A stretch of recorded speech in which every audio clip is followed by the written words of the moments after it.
Hey, how's what are you doing lately? I'm doing great in making opium. NANI?!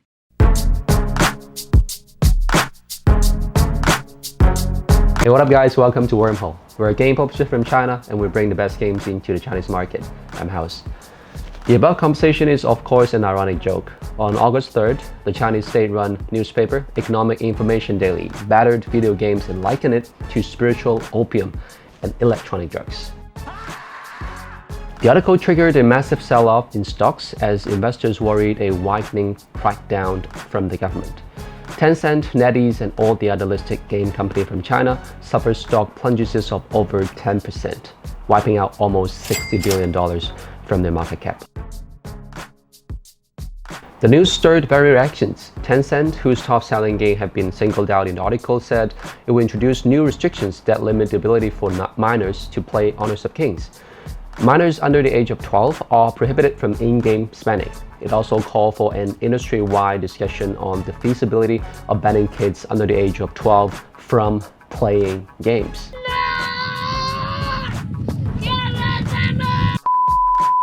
And yet, many have different voices. Some criticize the void logic in the argument, while others said it's just a pure accusation from the moral high ground without giving solutions. CEO of XD Inc., Huang Yimeng, even argued that the article is both damaging and insulting to all game developers. Strange turn of the events happened later that day, with the article retracted from the website and reappeared in a shift of tone. The repost saw opium and drugs reference dropped and said that the authorities, game developers, and family had to work together to combat child addiction to online gaming, and parents had to be responsible for supervision. What the heck? Oh, what the heck?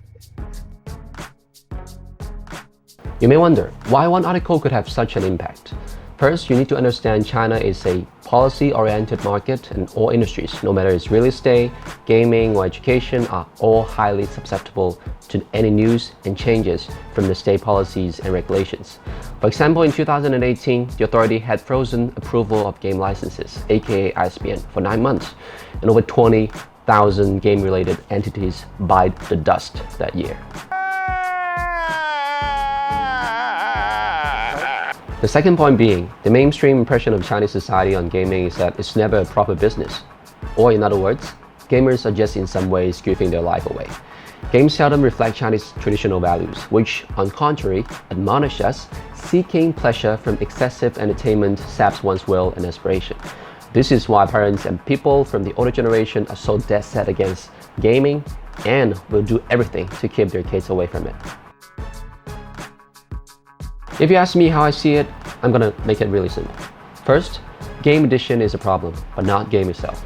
2, games should serve the community by being the efficient medium through which developers provide quality content that entertain and inform. In short, China needs great games. Third, child protection is going to be a constant topic in the Chinese society, and I believe it's going to be an ongoing challenge for foreign games, especially the ones that target younger user base. Overseas developers should stay alert any stricter restrictions and controls on gaming for children in the near future. Of course, we will talk more about it in a separate episode. Things like anti-addiction system and ID verification. So much for today. This is Wormhole. I'm House. See you around.